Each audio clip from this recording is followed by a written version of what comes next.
Olá, eu sou o professor Roberto Nishimura e vou trabalhar com você a disciplina de Banco de Dados 1.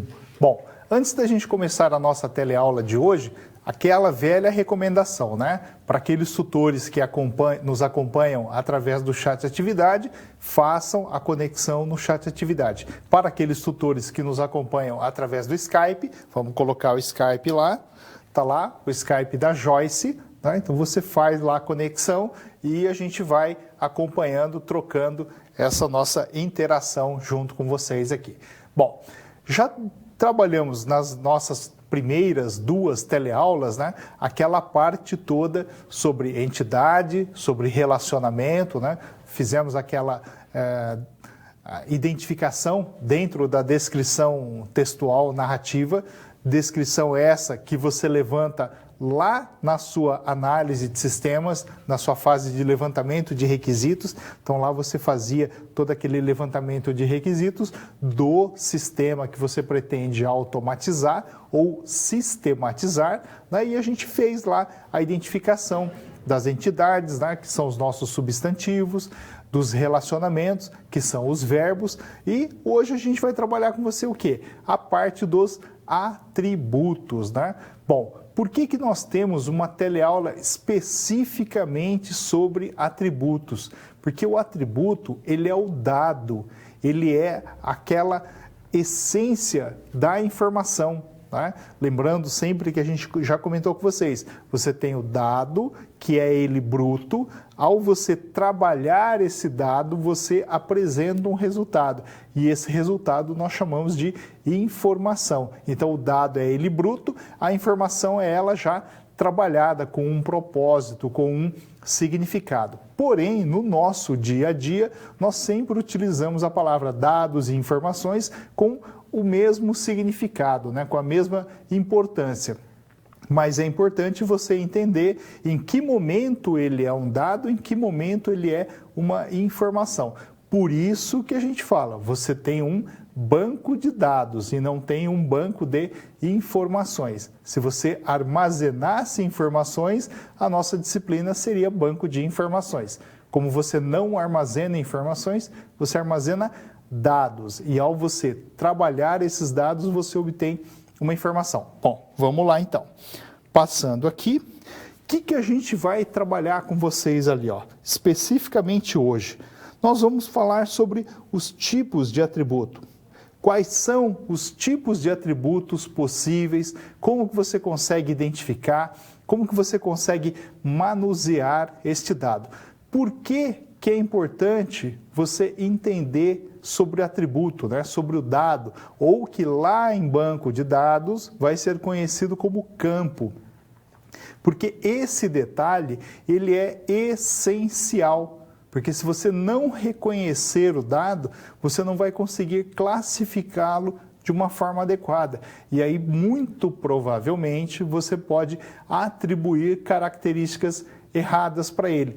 E se tem uma coisa que os SGBDs são extremamente rigorosos, é com você pegar um determinado dado e querer mudar o tipo dele, né? O que eu estou querendo dizer com isso? Você tem um dado lá, por exemplo, que é numérico. E se você falar assim, eu quero transformar ele em alfanumérico, você tem algumas regras, né? Ou você tem um dado que é alfanumérico e você quer transformar ele para numérico. Você fez o levantamento, identificou, falou assim, nossa senhora, esse dado que eu tinha aqui, ele não pode ser alfanumérico, ele tem que ser numérico. E a hora que você vai querer fazer essa mudança, existem situações que são possíveis de ser realizadas, existem situações que não podem ser realizadas. E aí vai te dar um trabalhão danado, né? Fazendo aquela comparação, aquela analogia que eu sempre gosto de apresentar para vocês, imagina aquele nosso guarda-roupas, né? Você foi lá, projetou o guarda-roupas, separou, né? Lembra as entidades, relacionamentos? Então você foi lá e criou uma parte de gavetas. Nessa parte de gavetas, você pega uma determinada gaveta e manda fazer com madeiras pequenas divisórias, né? Pequenas subdivisões. E o que você pretende colocar dentro dessas pequenas subdivisões? Você vai separar ali, ó, um nicho, né? Um espaçozinho para você colocar, por exemplo, meias. No outro você vai colocar suas roupas íntimas, né? Se você for do gênero masculino, as cuecas, se for do gênero feminino, as calcinhas, lingeries, essa coisa toda, né? Então você fez aquelas divisões de madeira para fazer isso. E a hora que você vai colocar estas suas roupas naqueles nichos, você percebe que aquele nicho não é o suficiente, você precisava de mais espaço. Então o que aconteceu? Você fez um dimensionamento errado, né? E a madeira já foi cortada, já está lá. Os espaços já estão demarcados. Como é que você vai fazer com isso? Você vai ter que remexer nele? Então, esse trabalho aí realmente é extremamente complicado. Então, essa analogia que eu coloco para vocês do guarda-roupa, quando a gente volta para nós em banco de dados, acontece a mesma coisa. Você fez algumas definições e essas definições, se você precisar modificá-las, vai te dar um trabalhão danado. Com um outro detalhe, né?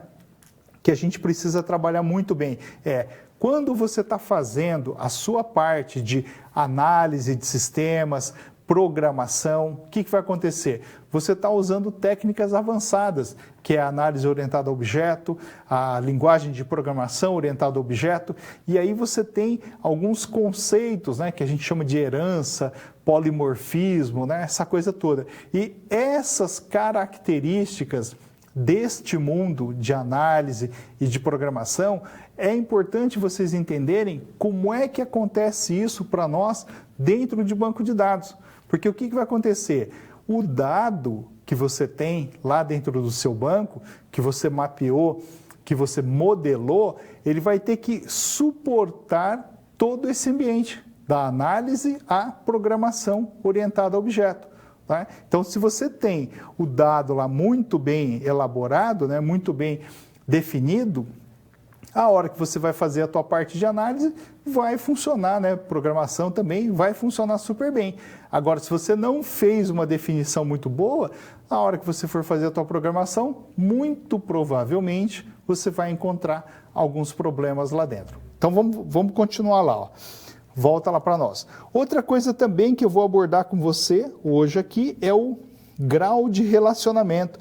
Então, como a gente já havia comentado com vocês, relacionamentos é a hora que você estabelece a regra de negócio entre uma entidade do lado de cá com outra entidade do lado de lá. Só que este relacionamento, né, que é a nossa regra de negócio, existem situações em que você pode ter mais de duas entidades participando deste relacionamento. E aí a gente vai detalhar para vocês como é que se comporta no nosso modelo conceitual e como é que ele se comporta no modelo lógico e físico. Ok? Vamos seguir em frente lá, então.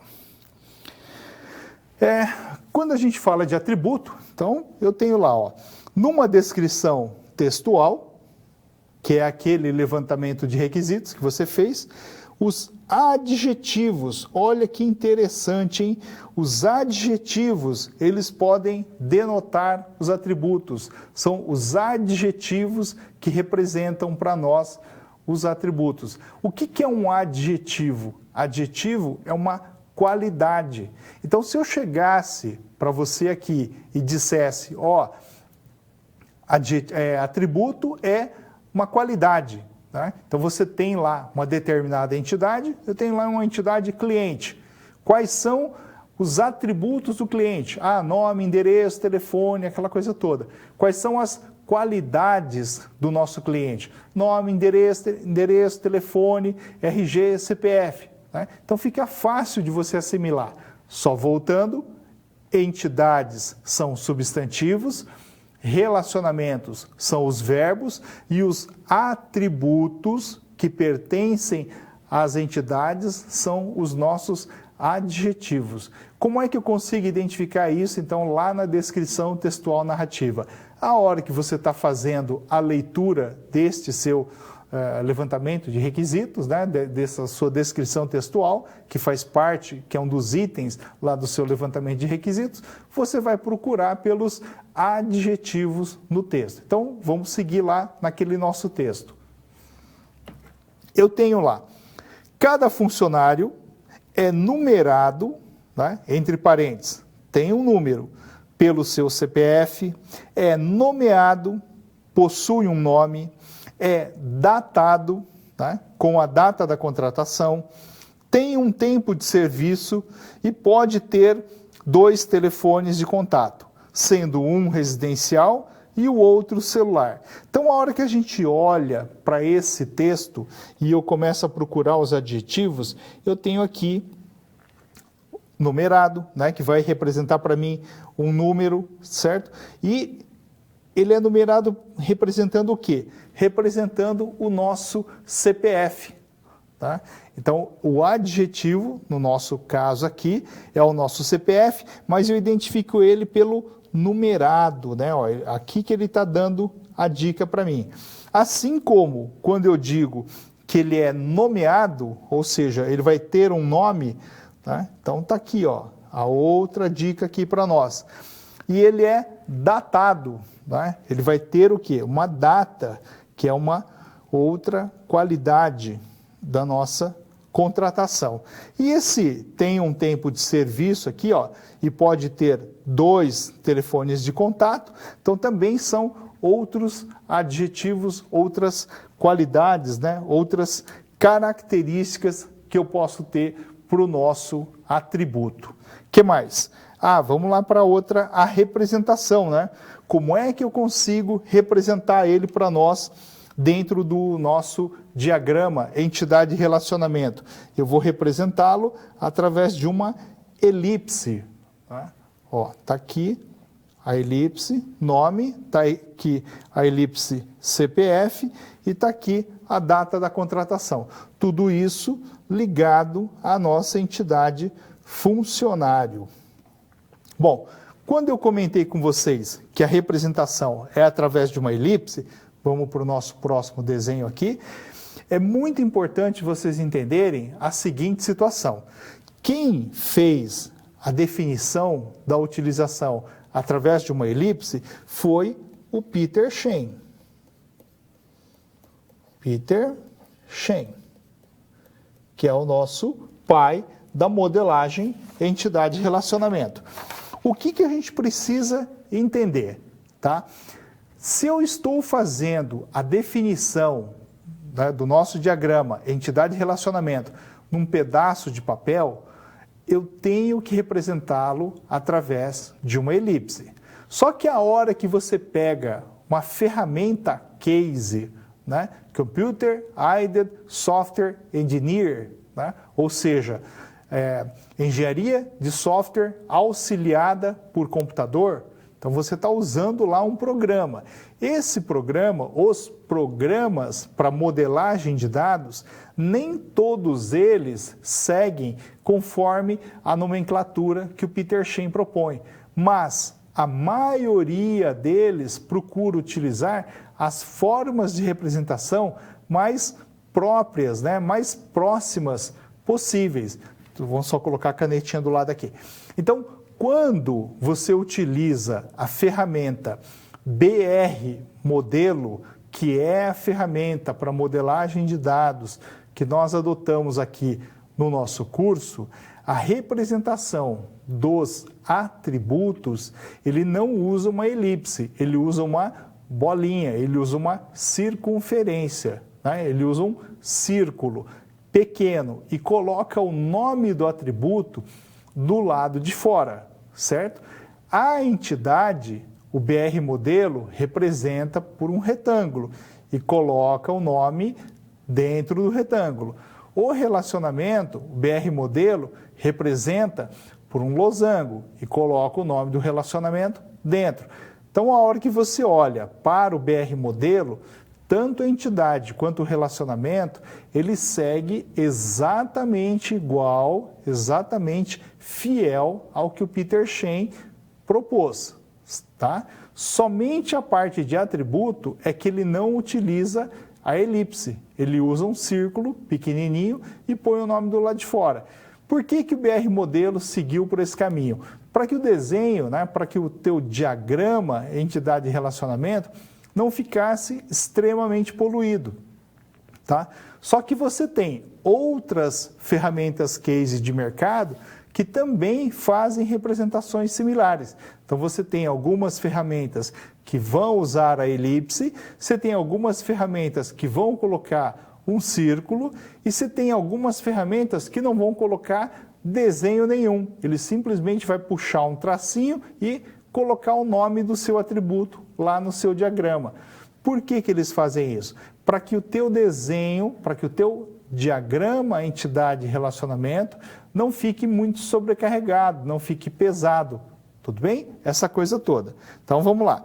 Volta para nós ali no nosso desenho. Joia! Vamos entender e analisar. Eu tenho aqui uma entidade chamada funcionário, tranquilo, super fácil, e essa minha entidade funcionário tem, neste nosso exemplo, 5 atributos diferentes. Quais são os 5 atributos? Eu tenho o CPF, eu tenho o nome, eu tenho a data da contratação, eu tenho tempo de serviço e eu tenho telefone de contato. Veja, pare e pense comigo nesse exato momento. Um funcionário tem somente estes dados? Não, se você pegar uma ficha de um funcionário, você vai lá numa empresa, né, em qualquer empresa, pega lá a famosa ficha de funcionário e levanta a quantidade de dados que um funcionário tem, é muito grande. Então imagina, né, começa a imaginar aí no seu pensamento esse nosso diagrama aqui, ó. Só de você colocar a entidade funcionário, tá? Legal. Só de você colocar aqui a entidade funcionário e começar a colocar todos os atributos possíveis, ele ia ficar gigantesco, ó. Tá? E vai colocando aqui, ó. E vai colocando, tá? E vai colocando aqui, ó, todos os atributos. O que vai acontecer? Muito provavelmente, este teu diagrama iria ficar super carregado. Tá? Então, por isso que eu comentei com vocês, algumas ferramentas case, para não sobrecarregar a imagem, eles especificamente no atributo, ele não segue a notação que o Peter Shen pede, que é o uso de uma elipse. Ele coloca simplesmente uma bolinha, uma circunferência, um tracinho, ou já põe direto o nome do atributo. Tudo bem? Bom, o que a gente vai fazer agora? Nós temos uma atividade em sala, né? Deixa eu só mudar aqui. Isso! Nós temos aqui uma atividade em sala que pede para que você faça a leitura dessa descrição textual narrativa e identifique, tá, os atributos das entidades envolvidas. Então, eu vou dar alguns minutinhos para vocês fazerem e eu volto já daqui a pouquinho.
Ok, pessoal, essa parte da atividade é super tranquilo, super fácil. Então vamos lá para a nossa resposta, né? Então vamos lá.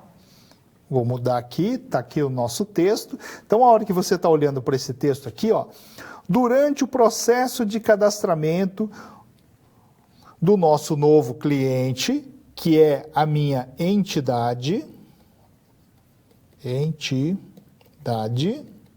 tá? Ficou aqui registradinho. O atendente pergunta os dados pessoais dele. Então, nós estamos perguntando o quê? Quais são as qualidades, quais são os adjetivos do nosso cliente. Então, o nosso cliente tem o nome, o RG, o CPF, a data de nascimento, a idade, o endereço, o telefone residencial, o telefone móvel, um e-mail e um detalhe, ó, os gêneros da sua preferência. Então, significa que eu posso ter mais de um gênero diferente. E atribui também um código numérico, de acordo com a nossa ficha cadastral. Para que eu preciso desse código numérico? Para que eu possa identificar cada um dos meus clientes de forma individual. Ah, mas eu não poderia identificar pelo nome? Até poderia identificar pelo nome, só que quais são as chances, quais são as probabilidades de você ter 2 ou mais clientes com o mesmo nome e sobrenome?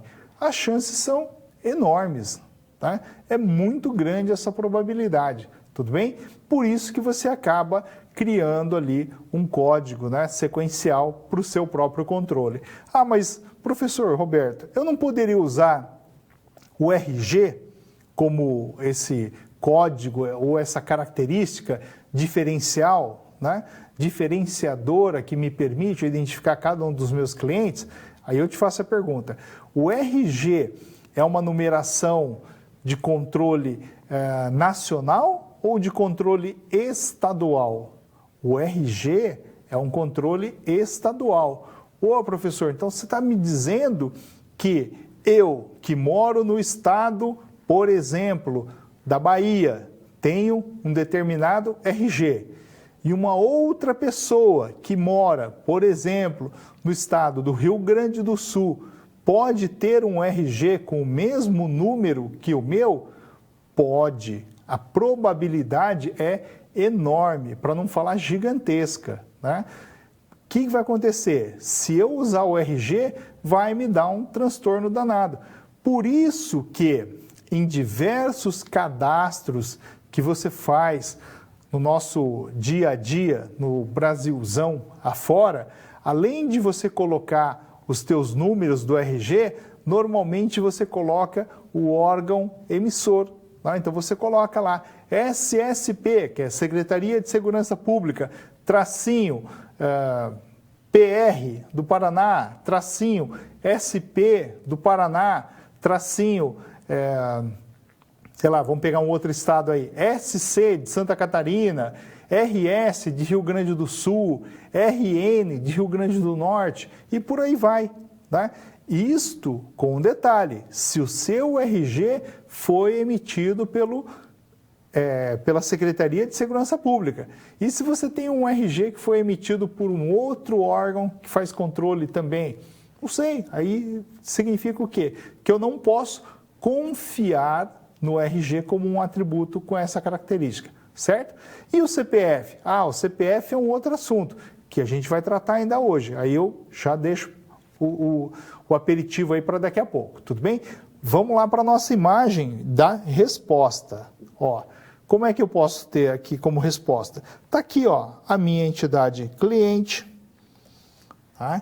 Nossa, visualmente aí a letra preta realmente não fica legal. Mas se eu tenho aqui os atributos nome, RG, CPF, data de nascimento, a idade, os gêneros, o código, o e-mail, telefone móvel, telefone residencial e o endereço do nosso cliente. Bom, legal, super fácil, super tranquilo e com certeza você vai fazer aquela pergunta clássica. Professor Roberto, por que alguns atributos estão em azul e outros atributos estão em amarelo. Ah, porque esses atributos em amarelo aqui, ó, possuem características especiais. E essas características especiais é o item do nosso próximo assunto. Só para a gente lembrar. Então vamos tentar entender aqui, ó. Idade. Você vai lá, faz um cadastro, pode voltar para mim aqui um pouquinho. Você vai lá, faz um cadastro e o atendente pergunta assim, qual a sua idade? Aí você fala assim, 27, né? E você vem no sistema e coloca 27. Fez o cadastro com 27, legal, joia, perfeito, excelente. Passado 5 anos, por exemplo, a hora que eu pego essa ficha do meu cliente e eu olho lá para a idade do meu cliente, vai estar lá 27. E você vai falar assim, nossa, mas esse cara não mudou não fez aniversário? Ah, mas aí você vai ter que pegar a data de nascimento dele e recalcular. Opa! Então nós temos aí uma característica especial para esse nosso atributo, que a gente ainda vai debater. Tá? Outro atributo grifado aqui era gêneros, tá? Que inclusive está no plural. Veja que eu tenho atributos que estão no singular e gêneros que estão no plural. Por que ele está no plural? Porque lá na descrição textual narrativa, ele falava, né, que o cliente pode ter gêneros diferentes, né? Gêneros do quê? De filme, de preferência, tá bom? E o outro atributo diferenciado era o atributo código. Tá? Então eu estou olhando aqui para baixo para acompanhar na nossa tela aqui. Ó. O atributo código também estava pintado em amarelo, porque é o atributo que vai me permitir identificar cada um dos meus clientes de uma forma diferenciada. Tranquilo? Super fácil, tenho certeza que todos vocês conseguiram fazer esse exercício de uma forma super fácil, super rápida. Vamos seguir em frente. Bom, o que a gente vai falar agora para vocês aqui? Ó? É com relação aos tipos, né? Então, já que eu tenho o meu atributo como sendo um adjetivo que me dá a qualidade, as características, eu posso tipificar o meu atributo.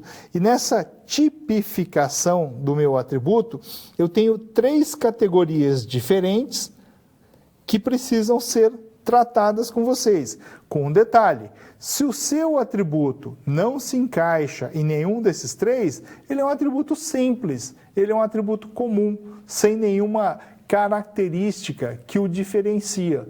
Né? Ele é um atributo, ele é um dado simples, né? Você identificou lá se ele é um dado numérico, se ele é um dado alfanumérico, se ele é um dado de valor, se ele é um dado inteiro, se ele é um dado com casas decimais, se ele é um dado lógico, se ele é um dado booleano, se ele é um dado de uma lista de valores, né? É aquilo que você identificou na sua descrição textual narrativa. Bom, então o primeiro tipo de atributo é o atributo composto.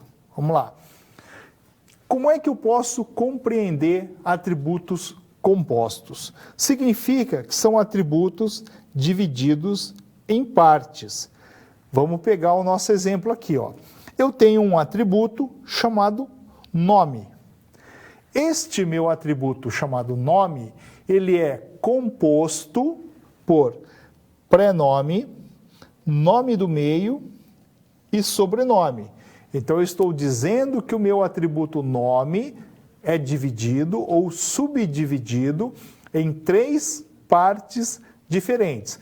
Como é que eu consigo enxergar ou como é que eu consigo visualizar isso no meu diagrama? Acompanhem comigo. Ó.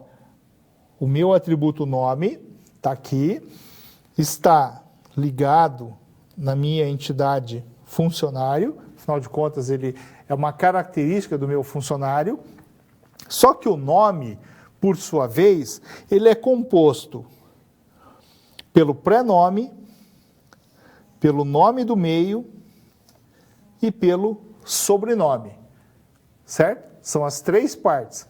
Como é que eu consigo entender? Então, olhando aqui, ó, para o nosso exemplo, que para mim está à minha direita, para você pode estar à sua esquerda, mas para a gente não ficar se debatendo, né, com essa característica, eu vou falar assim, para o nosso exemplo que está ao lado, vamos imaginar o seguinte, ó, o meu atributo nome e os conteúdos, José Pereira Silva.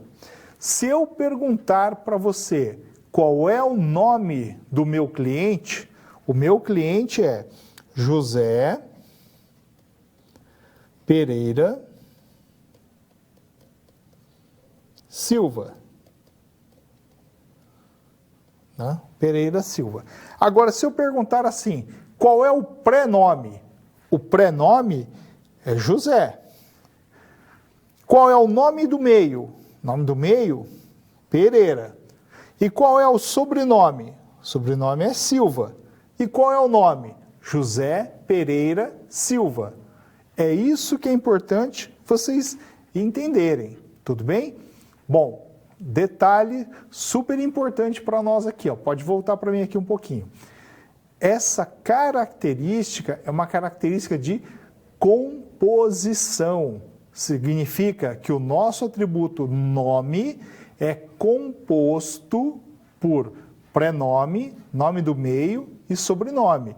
Isso não é uma herança, tá? Tudo bem? Nós não estamos falando em herança. Porém, uma coisa que é super importante vocês entenderem. Volta para mim de novo lá no slide. Legal. Se o meu nome, ele é caractere, né? O tipo dele é caractere, ele contém letras. Obviamente, o prenome também tem que ser caractere, o nome do meio também tem que ser caractere e o sobrenome também tem que ser caractere.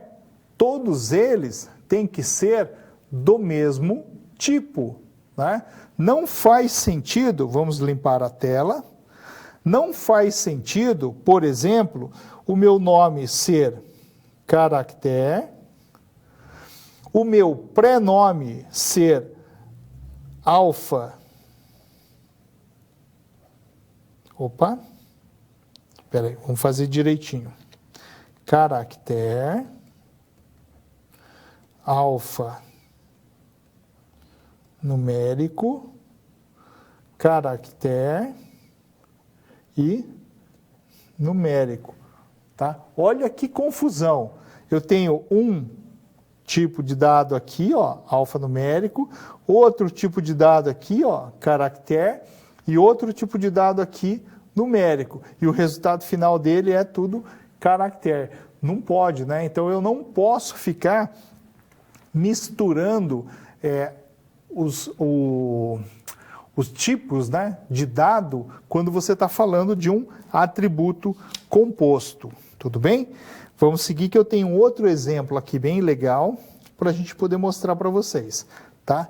Bom, quando a gente fala de um atributo multivalorado, o atributo multivalorado é aquele atributo que ele não vai ter um único valor. Ele pode assumir vários valores diferentes. Ah, mas quantos são esses vários valores diferentes? Depende. Você que vai identificar para nós lá no seu levantamento de requisitos. Então, lá na sua descrição textual narrativa, lá vai estar escrito para a gente quantos tipos, né, quantas ocorrências diferentes um atributo multivalorado pode ter. Vamos voltar ali na nossa imagem. Ó, vamos pegar aqui, ó. Eu tenho um atributo telefone de contato, um atributo telefone de contato e um outro atributo telefone de contato. Então, se eu tenho 3 ocorrências diferentes para o mesmo conteúdo, para o mesmo dado, atributo, né? Para o mesmo dado telefone de contato, é porque ele tem 3 valores diferentes. Se ele tem 3 valores diferentes, significa que este atributo aqui, ó, telefone de contato, ele é um atributo com a característica de multivalorado, tá? Significa que eu posso ter o quê? Um conjunto de valores para cada ocorrência da minha entidade. Ah, mas o meu funcionário, então, pode ter 3 telefones de contato diferentes? Sim, neste exemplo, sim. Eu tenho 3 ocorrências, tá? Ocorrências do telefone de contato. Ah, mas e se o meu funcionário só tem um telefone de contato só? Ok, não tem problema nenhum, mas ele pode ter até 3 telefones de contato diferentes. Ah, mas semana passada eu acabei de admitir um funcionário novo que ele tinha 4 telefones de contato. Nossa, é uma característica aí muito maluca, mas vamos supor que possa ter aí 4 telefones de contato. Não tem problema nenhum. Você vai ter que chegar no teu modelo de dados e vai ter que representar, vai ter que desenhar essa característica aí do nosso, como é que eu estava falando mesmo? Do nosso funcionário, né? Que ele tinha 3 telefones e ele pode ter aí 4 telefones de contato diferentes. Com um detalhe, isso tudo você identificou aonde? Lá no seu levantamento de requisitos. Observaçãozinha super importante para nós, ó. Vou até colocar um asterisco aqui do lado, hein? Atributo multivalorado. Guardem muito bem esta característica, porque a hora que a gente for trabalhar banco de dados 2, um assunto chamado modelo relacional normalizado, esse tipo de atributo, tá? Que é o atributo multivalorado, ele passa por uma regra de normalização que faz com que o teu diagrama se modifique. Então é muito importante, tá? Eu gosto de citar aqui, neste momento de banco de dados 1, é muito importante que você preste muita atenção neste tipo de atributo, o famoso atributo multivalorado. Vamos seguir em frente lá, ó. Mais uma outra característica importante para nós. Quando você está fazendo a definição, né, do atributo multivalorado, que é aquele atributo que pode ter a ocorrência de várias repetições, é importante você fazer a identificação dessa quantidade, né, exatamente da quantidade mínima e da quantidade máxima de ocorrências que ele pode ter, que é o que nós chamamos do quê? De cardinalidade. Então, a hora que eu olho para essa característica da cardinalidade e eu vejo este item no nosso diagrama, onde ele tem, por exemplo, 1,2, significa o quê? Significa que o meu funcionário, tá? O meu funcionário, cada um dos funcionários que eu tenho lá cadastrado no meu banco de dados, ele pode ter, no mínimo, um telefone de contato, certo? E no máximo, 2 telefones de contato. Então, a hora que você olha para uma cardinalidade desta, num atributo multivalorado, tá? Dos valores mínimos e máximos, você já começa a entender a quantidade de ocorrências que pode ter. Bom, do lado da ocorrência mínima, eu tenho 2 possibilidades, 0 e 1. Se eu estiver pensando na ocorrência mínima 0, significa que este atributo ele pode ser opcional. E se eu estiver pensando em mínimo 1, significa que, no mínimo, uma ocorrência tem que existir. Vamos tentar entender isso aqui. Limpamos a tela e analisamos na seguinte situação. Vou riscar aqui agora e vamos colocar assim, ó, 0,3. Se eu coloco desta forma a cardinalidade 0,3, o que eu tenho que pensar? Eu tenho que pensar que o meu funcionário pode ter, no mínimo, 0 telefone de contato e, no máximo, 3 telefones de contato. Perfeito. Se eu tenho como mínimo 0, significa que ele pode não ter nenhum telefone de contato. Por isso que o 0 indica para mim que ele é opcional. Tá? Então ele apontou para mim essa característica. E do lado máximo eu posso ter o chamado 1 ou N, ou um determinado valor exato.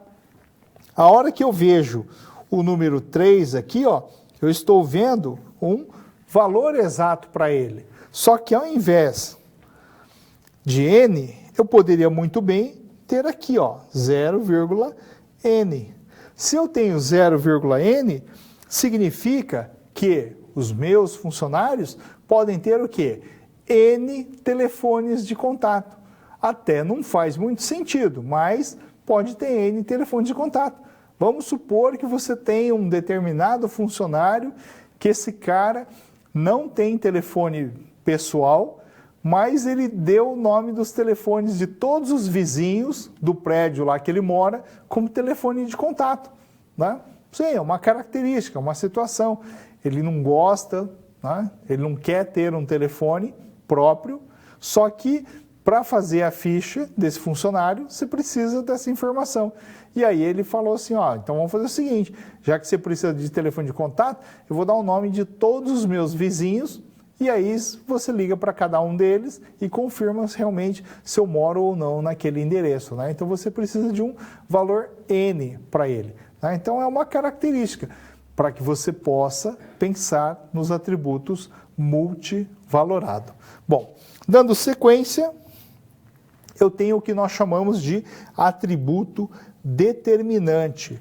Atributo determinante é para mim aquele atributo que distingue, me permite eu identificar cada uma das ocorrências da minha entidade. Então lembra, voltando, hein, ó, lembra, se eu tenho como atributo o nome, né, o atributo determinante, o nome de um funcionário, o que acontece se eu tiver 2 funcionários com o mesmo nome?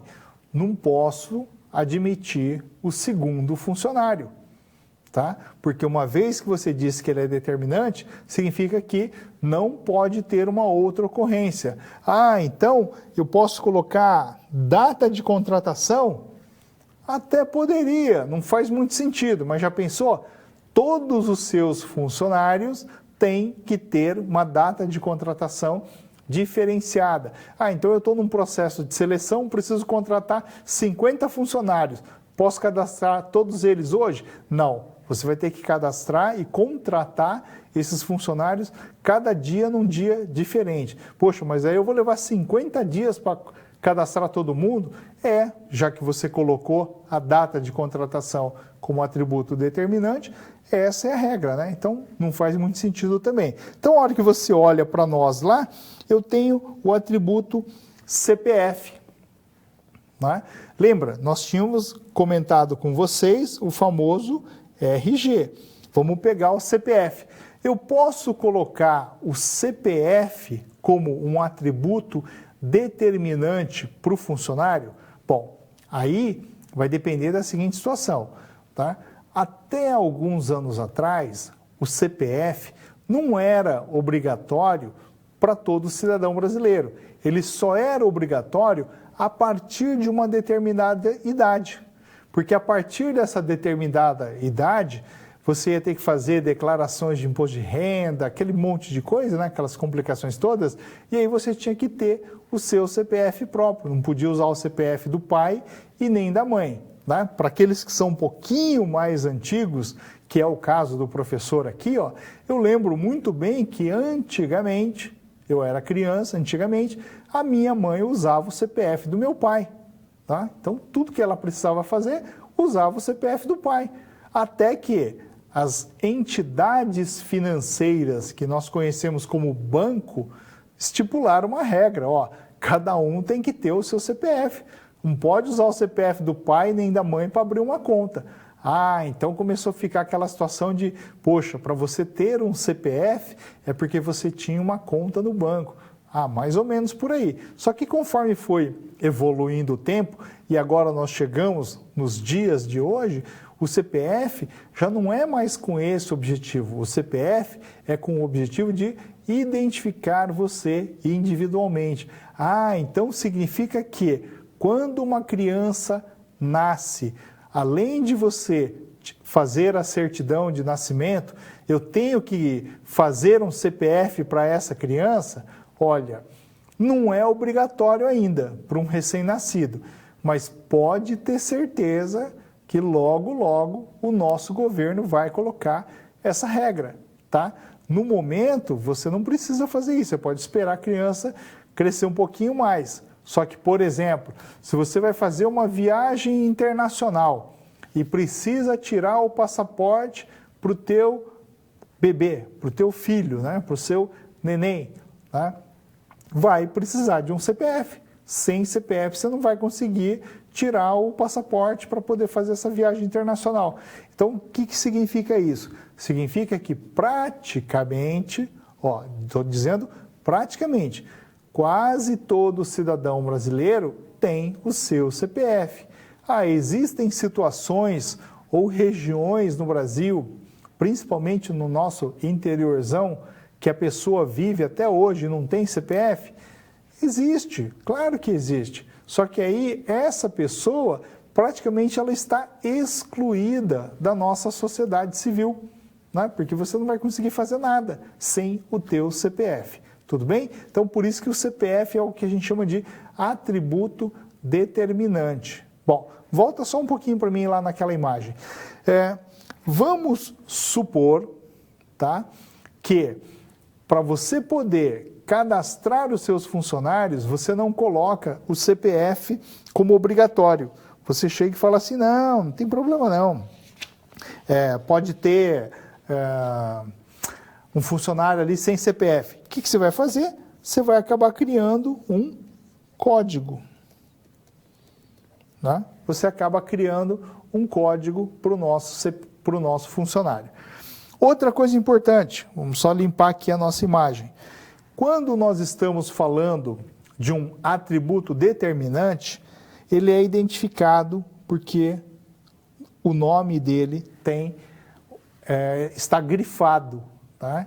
Então, o nosso atributo determinante, você consegue identificar ele no seu diagrama porque ele está grifado.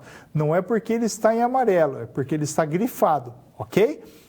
A ferramenta BR Modelo faz o seguinte, você tem as bolinhas com o nome e você tem a bolinha pintada, que é o determinante. Determinante. Ou identificador. Tá? São esses nomes que você encontra, que você identifica nos nossos materiais. Seguindo em frente ali ainda, eu posso ter um atributo sobre o meu relacionamento?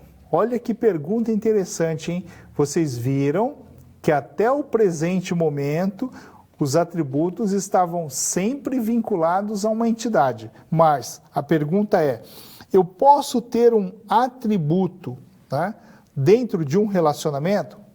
Tá? Então vem a pergunta, em que momento eu posso fazer isso? Vamos pegar aqui o atributo salário. Se eu colocar o atributo salário junto a um funcionário,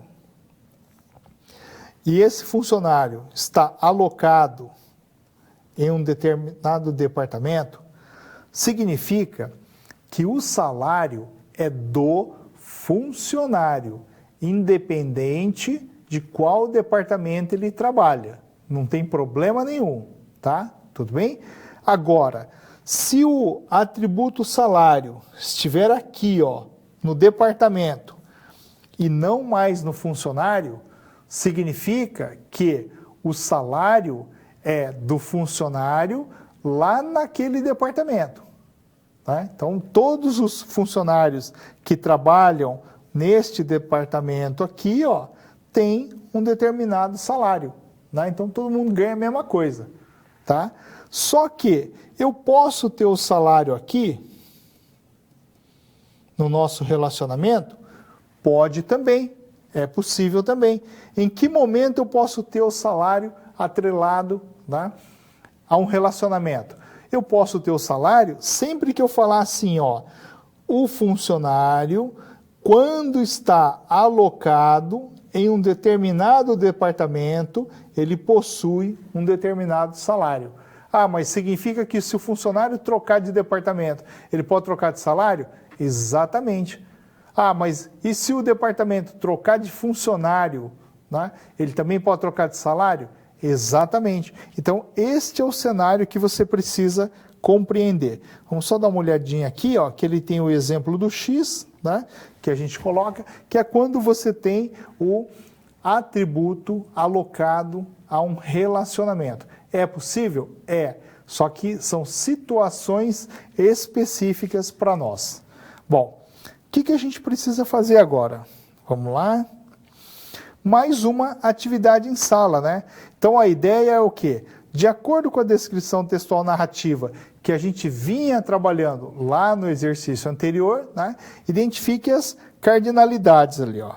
Então eu tenho aqui uma descrição textual narrativa, ele já é um pouquinho maior do que aquela anterior, então nós tínhamos a anterior e estamos acrescentando algumas coisas a mais aí. Bom, nesse de acrescentar algumas coisas a mais, o que a gente vai fazer?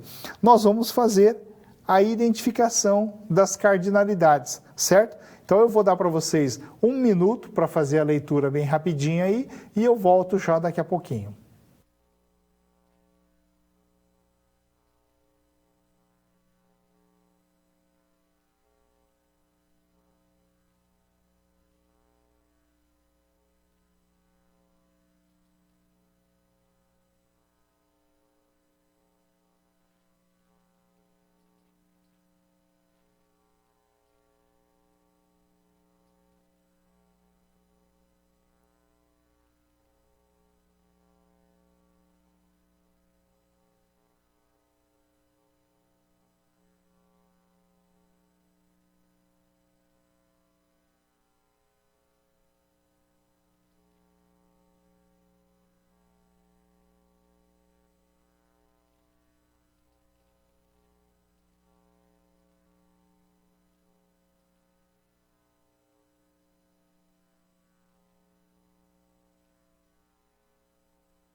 Bom, muito bem. O que a gente vai fazer então? Deixa eu passar para vocês a resposta, né? Vou deixar a resposta para vocês aqui no ar.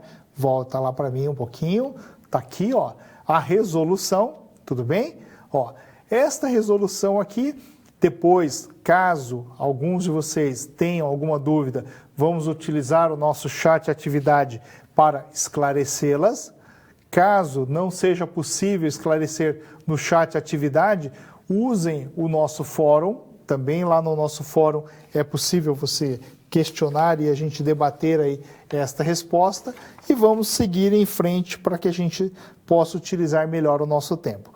Então, seguindo em frente, a sessão de perguntas, não recebi nenhuma pergunta até agora, então é sinal que vocês todos estão compreendendo muito bem a nossa teleaula de hoje.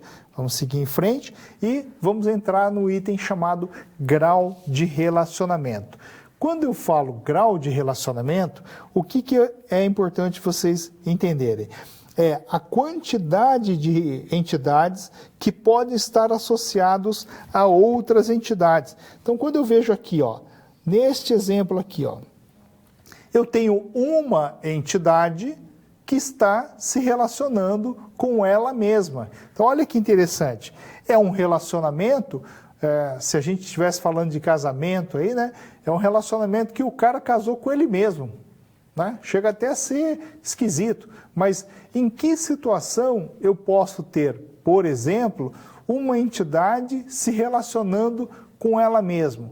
Vamos imaginar que você tenha a nossa famosa entidade funcionário. Então, nessa entidade funcionário, você vai cadastrar todos os seus funcionários. Ah, mas que regra de negócio que eu posso ter ali, especificamente em funcionário, que eu tenha que fazer um relacionamento do funcionário com ele mesmo? Você pode chegar a estabelecer uma regra chamada gerente, gerencia.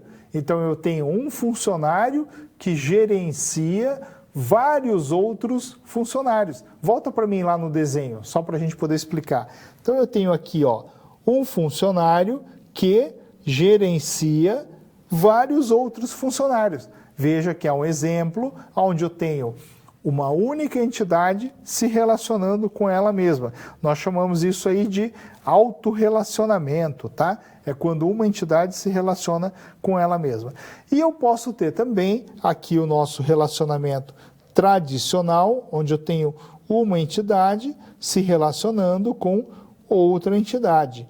E eu posso ter também um outro tipo de relacionamento aqui, onde eu tenho uma entidade se relacionando com duas outras entidades. Ah, então eu tenho um relacionamento com 3 entidades diferentes? Sim, é exatamente isso que a gente vai comentar com vocês, cada um deles. Bom, então vamos começar aqui pelo autorrelacionamento, né? Opa, desculpa, falei errado.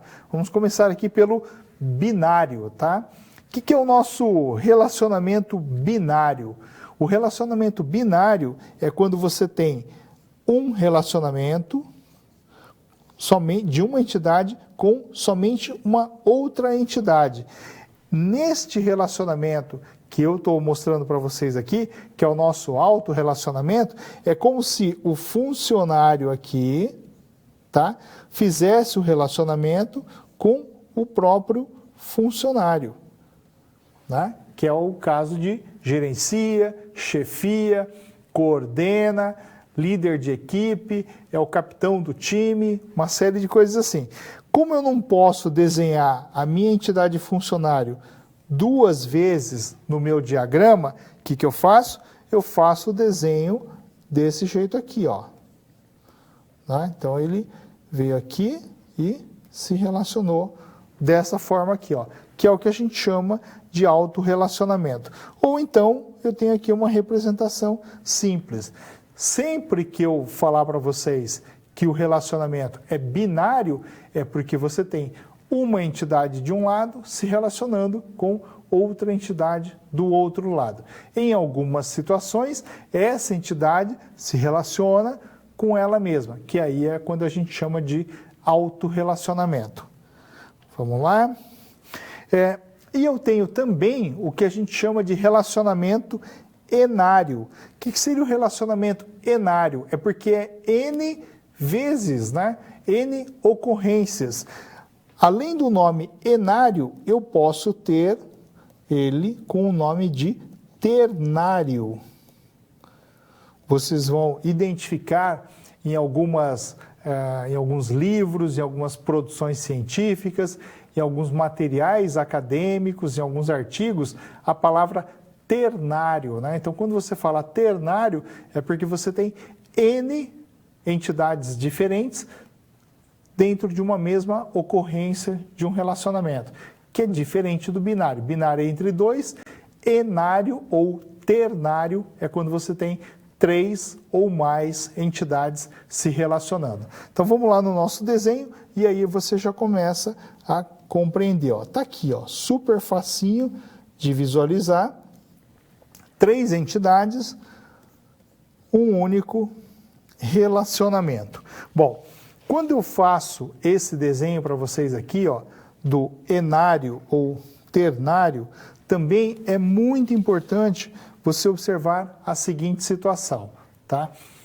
Quando nós formos implementar um relacionamento desse dentro do banco de dados, tem algumas características, tem alguns SGBDs que não permitem. Aí você vai ter que aplicar a regra de normalização. Então, no nosso diagrama conceitual, pode encher de relacionamento enário, tá? Na hora que você for levar isso para um diagrama, né, para um projeto lógico e depois para um projeto físico, você vai ter que resolver esses problemas, porque não é possível você colocar relacionamentos enários dentro de um projeto lógico ou de um projeto físico. Ele só funciona no projeto conceitual, tudo bem? Vamos seguir em frente lá, ó. Bom, o autorrelacionamento, que eu havia comentado com vocês, está aqui o exemplo, né, do funcionário gerenciando vários outros funcionários, e aí nesse caso, o funcionário que é gerente é o lado 1, e o funcionário que é gerenciado é o lado N, que nós chamamos de subordinado, né? Então, o nosso subordinado normalmente é o funcionário aí que é mandado, né? Tá? Bom, o que a gente tem de interessante aqui, ó, nesse autorrelacionamento, que é muito importante vocês entenderem? Imagina a seguinte situação. Eu tenho aqui o João, certo? Que é gerente do Zé e do Paulo. Legal, beleza.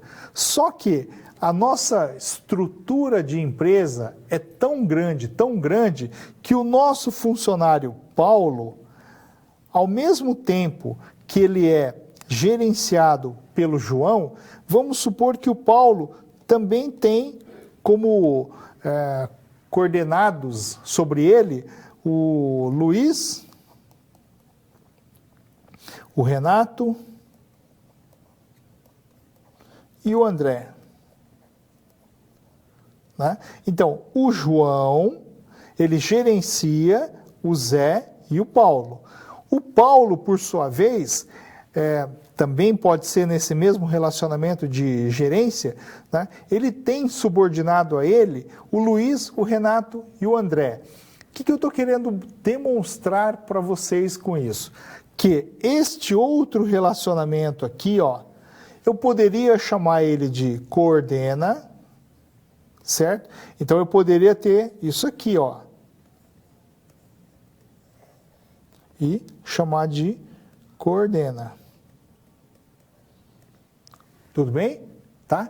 Agora, eu poderia muito bem também usar o mesmo conceito de gerencia, porque eu já tenho esse relacionamento estabelecido, eu já tenho esta regra de negócio aplicadas dentro dele, né? Então, é tudo uma questão de você adaptar ou não ao seu modelo de negócios, certo? Tá. O que a gente vai fazer agora, né? Nós temos mais uma atividade em sala, então vamos passar aqui, ó. Nessa atividade em sala, né, a gente fala para você fazer o relacionamento com as cardinalidades. Então, eu tenho ali, ó, o capitão do navio é o responsável pelos demais tripulantes do navio. Esse aqui é muito fácil, então eu não vou dar nenhum tempo para vocês. Já vamos passar direto para a resposta, né? O capitão, ele não é um tripulante do navio também? Claro que ele é. Então, se o capitão, ele também é um tripulante do navio, quando ele está na função de capitão, né, ele é o responsável pelos demais tripulantes. Então, a hora que eu olho como entidade, a minha entidade maior é o tripulante. E um determinado tripulante, que é o nosso capitão, ele comanda todos os demais tripulantes, né? Então, é só para você poder compreender esse tempo, né, esse detalhe aí que a gente chama de autorrelacionamento. Bom, seguindo em frente, perguntas, não vieram nenhuma até o presente momento. Entendo que todos vocês estão compreendendo aí muito bem a nossa teleaula de hoje, e aí a gente vai seguir em frente aqui, ó. Nós vamos entrar agora num assunto chamado relacionamento ternário ou enário, né? Vamos colocar aqui, ó. Também, ó. Enário. O que a gente precisa entender? Que quando eu estou falando de um relacionamento ternário ou enário, a regra de negócio precisa estar muito bem esclarecida. Como assim, muito bem esclarecida? Vamos olhar aqui para o nosso cenário aqui, ó. Considere o diagrama abaixo, ó. O fornecedor fornece para o projeto. Beleza, não tem problema nenhum. O projeto usa material. Joia, super tranquilo também. E o fornecedor vende material.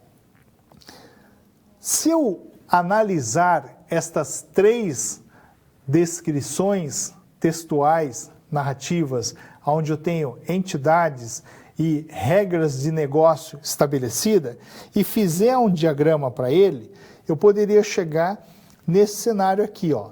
Fornecedor fornece para o projeto. Deixei tudo como N por enquanto. O projeto usa material. E eu também, o fornecedor, vende material. Vamos só analisar um pouquinho, de uma forma bem tranquila, estas nossas cardinalidades aqui, ó. Um fornecedor, vamos só limpar aqui, ó. Um fornecedor, ele fornece para N projetos. Porque se ele fornecer para um projeto só, esse cara vai morrer de fome. Um projeto, por sua vez, pode ter também N fornecedores, abastecendo ele com informações, com dados para o nosso projeto. Resultado, N para N. O nosso projeto, por sua vez, ele pode usar N materiais diferentes, diversos materiais diferentes. E faz muito sentido isso, né? Você vai ter um projeto com um material só? Não, o projeto tem um monte de material diferente. Só que cada um daqueles materiais também pode ser usado em N projetos diferentes. O relacionamento também é de N para N neste caso. E a última análise aqui, ó.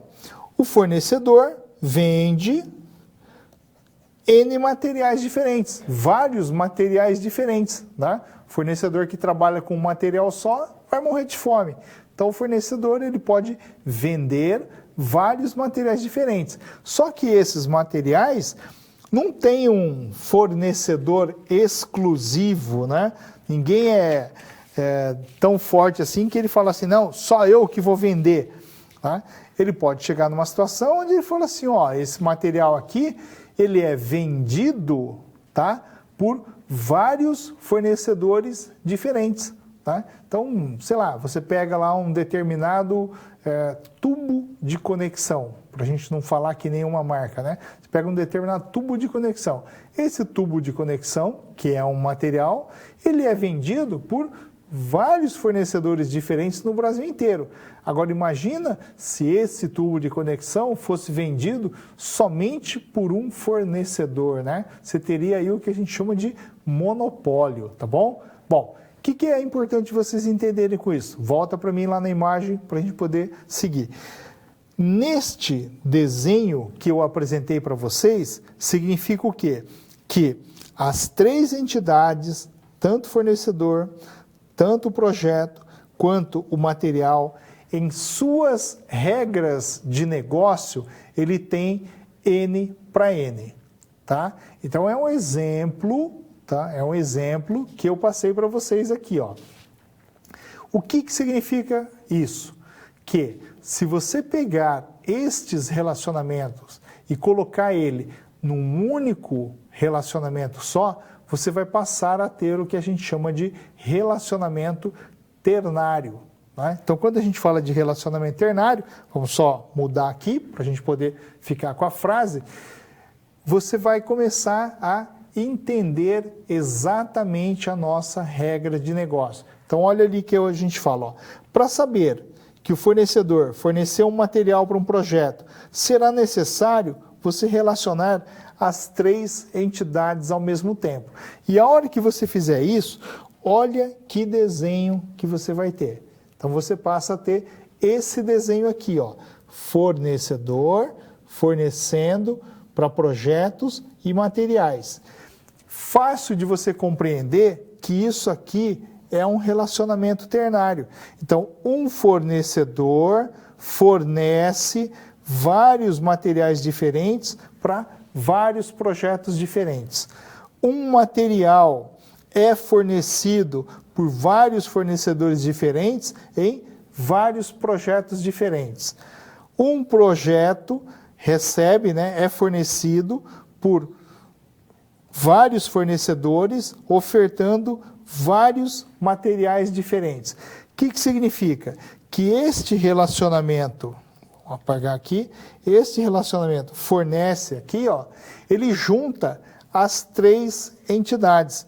Fica muito tranquilo de você resolver ele dessa forma. Então, a hora que você faz uma representação desse jeito, nós temos um relacionamento ternário. Fica fácil de você entender. Só que, dentro do nosso projeto de banco de dados, no modelo conceitual, como eu disse para vocês, você pode fazer ele dessa forma, relacionamentos ternários. Agora, a hora que você for levar para o modelo lógico e para o modelo físico, aí a coisa vai se complicar. E aí você aplica as regras de normalização e resolve esse problema. O que a gente tem para ver aqui? Eu tenho uma outra imagem, antes de eu responder aí a dúvida do nosso aluno. Mas vamos lá, ó, só para a gente não perder a linha de raciocínio. O que eu preciso entender? A partir do momento que eu tenho um cenário desse jeito aqui, ó, ternário, eu preciso pensar no seguinte, ó, se eu olhar para fornecedor e material, eu estou olhando neste mundo aqui, ó, somente neste mundo aqui, tá? Então eu posso falar que um projeto, um projeto vai trabalhar com vários fornecedores e vários materiais. Tranquilo, super sossegado. Vamos só limpar a imagem aqui, ó. Se eu olhar por esse pontilhado que já está feito aqui, ele está dizendo para mim que o conjunto de fornecedores e materiais fornecem para N projetos diferentes. Então eu já estou fazendo o quê? Uma visualização segmentada. Ao mesmo tempo, se eu pensar que o projeto trabalha com N materiais diferentes e eu tenho o fornecedor do lado de cá, tá? Fornecendo com materiais diferentes para projetos diferentes. Tá? Então você também consegue isolar ele dessa forma. Agora, se eu olhar por outra perspectiva, eu posso olhar que o fornecedor e o projeto também se relaciona com N materiais diferentes, porque o conjunto de fornecedores e projetos vão trabalhar ou vai trabalhar, tá, com vários projetos ou com vários materiais diferentes. Eu vou responder aqui agora rapidamente, um questionamento que foi encaminhado para nós, que é assim, ó, o aluno questiona se ele fizer o diagrama usando 2 vezes a entidade material, se estaria errado fazer assim. Ah, legal. Então, lembra que eu tinha comentado, principalmente do autorrelacionamento? Então, deixa eu voltar aqui na nossa imagem, que aí fica fácil da gente poder explicar esse item aqui para vocês, ó. Vamos aqui, super rapidinho, hein? Não se preocupa não. Opa, aqui, ó. Vamos limpar aqui, ó. Eu tenho aqui uma entidade se relacionando com ela mesma. Então vamos supor que eu chegasse e falasse assim, ó. Eu tenho uma entidade chamada material que participa de N relacionamentos diferentes. Tá? E em um determinado momento, você quer desenhar de novo uma nova entidade material aqui, ó. Não pode. Então, a resposta para vocês aqui, ó, super rapidão, é não pode. Não pode fazer isso. Porque o que vai estar acontecendo, né? O que estaria acontecendo no nosso diagrama? Você estaria poluindo, você estaria identificando dois conjuntos de entidades iguais, mas de uma forma separada, né? É como se você chegasse e falasse assim, ó, eu tenho uma entidade de funcionários que são os funcionários masculinos e eu tenho uma outra entidade de funcionários que são os funcionários femininos. Não faz sentido você fazer isso, a não ser que exista uma regra de negócio, mas muito específica, muito particular, para que você tenha que fazer essa segmentação. Não pode, né? Não se recomenda que você pegue uma entidade e repita ela no seu diagrama de duas formas diferentes. Por isso que a gente cita o autorrelacionamento, né? Então, o autorrelacionamento é a forma que você tem para resolver essa situação. E vamos lá no nosso último itemzinho aqui, ó. Então, só passando aqui de novo, chegando lá naquele itemzinho que a gente tinha parado. Como é que você vai fazer, né, essas leituras? Então, todas essas leituras do nosso diagrama entidade e relacionamento, você precisa fazer a leitura tanto da ida quanto da volta. E quando você faz essas leituras, nunca se esqueça da cardinalidade mínima e da cardinalidade máxima. Por que isso, né? Então, só coloca para mim no diagrama ali, ó. A hora que você está olhando ali, nesse nosso exemplo aqui, ó, do instrutor ministrando aulas, tá aqui, ó, e eu tenho assinalada as cardinalidades mínimas e as cardinalidades máximas, tá? É muito importante para que você possa compreender o cenário. Então, a hora que você tem ali, ó, 1,1, significa que o instrutor, no mínimo um instrutor, no máximo um instrutor, ele vai fazer o quê? Ele vai ministrar. E ele pode ministrar o quê?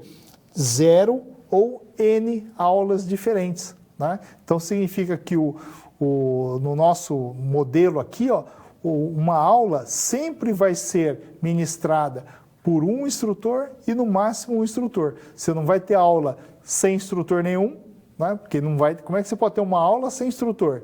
E no nosso exemplo, uma aula não pode ter dois instrutores diferentes. Significa que eu não posso ter dois professores dando a mesma aula ao mesmo tempo. Eles até poderiam dar a mesma aula, mas em momentos distintos, né? Em momentos diferenciados, tá bom? Que mais que é importante a gente entender aqui, ó? Quando você está fazendo essas leituras, né? Então você tem ali, no nosso exemplo aqui, ó, o instrutor ministra nenhuma ou várias aulas, ó, 0N. O instrutor tem nome e telefone, opa, perfeito.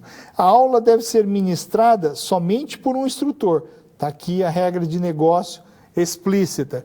E a aula tem data e horário, né? Então, ó, está aqui, ó, são os atributos de cada um deles, né? Muito fácil, muito tranquilo para vocês entenderem.